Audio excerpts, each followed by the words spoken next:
Hello YouTube family, آج کے vlog میں آپ لوگوں کو دیکھنے کو ملے گی بریانی کی ریسیپی، جو کہ میرے پچھلے ولاگ کا سیکول ہے جو میں نے عید کے لیے بنایا تھا۔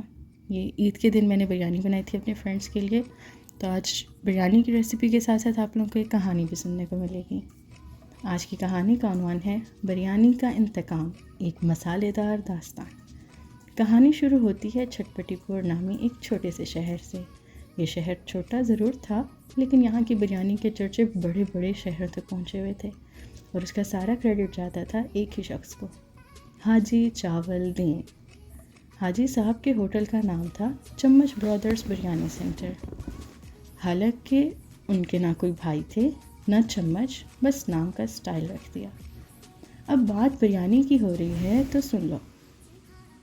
حاجی صاحب کی بریانی ایسی تھی جیسے کسی نے ذائقے سے شادی کر لی ہو۔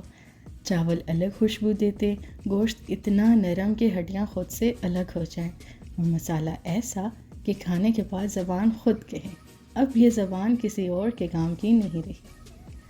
مگر جیسا ہر سپر ہیرو کی زندگی میں ایک ویلن ہوتا ہے، حاجی صاحب کی زندگی میں وہ ویلن تھا چمچ لال۔ چمچ لال کراچی سے آیا تھا۔ بڑے نخرے سے وہ نواب بریانی ہاؤس کھول کر آیا اور سیدھا دعویٰ کر دیا، میں ایسی بریانی بناؤں گا کہ حاجی چاول دین اپنی کڑھائی اٹھا کر بھاگ جائے گا۔ حاجی صاحب کو غصہ آیا، اتنا آیا کہ ان کی ناک کے نتنے چاولوں کی خوشبو کے بجائے جلتے ہوئے زہر کی مہک چھوڑنے لگے۔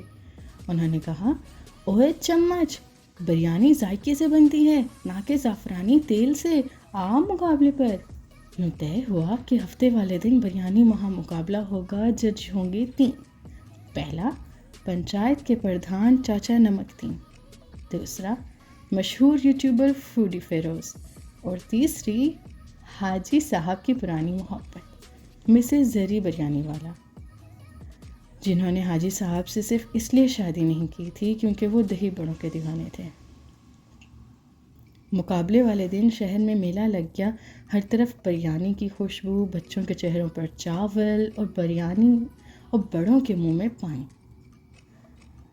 حاجی صاحب نے خاص ترکیب نکالی، جادوئی مسالہ، جو دراصل ان کے دادا چھوڑ گئے تھے، جو کہ کہتے تھے یہ مسالہ صرف تب استعمال کرنا جب دشمن تمہارے تندور تک پہنچ جائے۔ ادھر چمچ لال نے بھی کوئی کسر نہ چھوڑی۔ اس نے گوشت کو زعفران کے پانی میں نہلایا، چاولوں کو کندھن کے ڈبے میں دم دیا اور اوپر سے چاندی کا ورق لگا دیا، اتنا چمکدار کہ ایک بچہ غلطی سے کھا گیا اور پورے ہفتے روشنی میں چمکتا رہا۔ جب ججز نے حاجی صاحب کی بریانی چکھی تو ان کی آنکھیں بند ہو گئیں، ہاتھ کانپنے لگے اور زبان سے نکلا، یہ بریانی نہیں عشق ہے۔ لیکن جیسے ہی چمچ لال کی بریانی کھائی، سب نے بے وقت ڈکاٹ لی، جس کی آواز سن کر قریب سے گزرنے والی بکری بے ہوش ہو گئی۔ فیصلہ ہو گیا، ججز نے کہہ دیا کہ جیت حاجی چاول دین کی ہے۔ شہر خوشی میں جھوم اٹھا۔ چمچ لال نے شرمندہ ہو کر کہا، میں واپس کراچی جا رہا ہوں، لیکن پہلے ایک بات۔ وہ کچھ کہنا چاہتا تھا، لیکن اس سے پہلے حاجی صاحب نے جشن میں دوسری بریانی بنائی، اور اس بار جادوئی مسالہ تھوڑا زیادہ ڈال دیا۔ نتیجہ، پورے شہر میں دھڑا دھڑ باتھ روم بک ہونا شروع ہو گئے۔ شہر کے سب ہسپتالوں میں ایک ہی بیماری، بریانی بلاس سنڈروم۔ حاجی صاحب کو پکڑا گیا۔ عدالت میں جب جج نے پوچھا، آخر کیوں اتنا مسالہ ڈالا، تو حاجی صاحب نے صرف اتنا کہا، محبت میں کبھی کبھی مسالہ زیادہ پڑ جاتا ہے۔ فیصلہ ہوا، حاجی صاحب کو جیل بھیجا جائے، لیکن ان کی بریانی جیل میں بھی اتنی مقبول ہوئی کہ قیدیوں نے جیل کو چاول محل کہنا شروع کر دیا۔ آج بھی اگر چھٹ پٹی پور کے کسی کونے میں جائیں تو ایک بڑھیا بیٹھی کہانی سناتی ملے گی۔ ایک وقت تھا جب بریانی کھانے کے بعد صرف ڈکار آتی تھی، اب تو ایمبولینس بھی ساتھ رکھنی پڑتی ہے۔ تو یہ تھی کہانی چھٹ پٹی پور کے لوگوں کی۔ لیکن آپ کی بریانی کی سیکرٹ ریسیپی، جو کہ آپ لوگ ابھی دیکھ رہے ہیں، میرا بریانی کو دم لگانے کا اسٹائل، آپ گھر میں ٹرائی کریں گے۔ اور اگر آپ کو میری کہانی اچھی لگتی ہے تو کامنٹس میں ضرور بتائیے گا۔